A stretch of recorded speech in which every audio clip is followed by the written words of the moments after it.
Listen and read the text. Say which sentences after it are true. How it all began.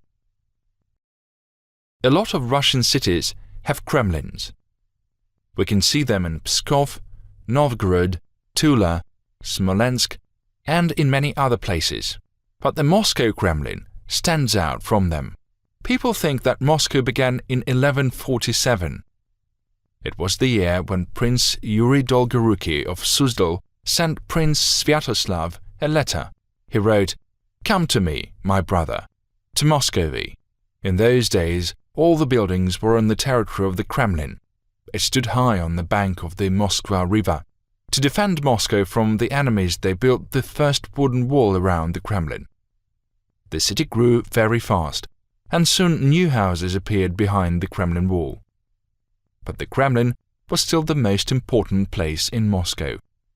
In the 14th century, they built the first stone churches and cathedrals in the Kremlin.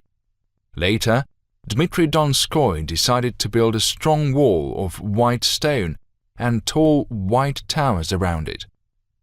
After that, people began to speak about white-walled Moscow. By and by, Moscow was becoming a fairly important city of Russia. The Russian Tsars wanted to show their power and riches, so they started rebuilding the Kremlin again. They invited the best architects from Italy. Together with Russian builders, they turned the Kremlin into one of the most beautiful places in the world. Now say which sentences are true. 1. The Moscow Kremlin is like other Russian Kremlins. 2. The first wall around the Kremlin was a stone wall. 3. By and by Moscow became larger than the Kremlin. 4. The first stone buildings appeared in the Kremlin in the 14th century.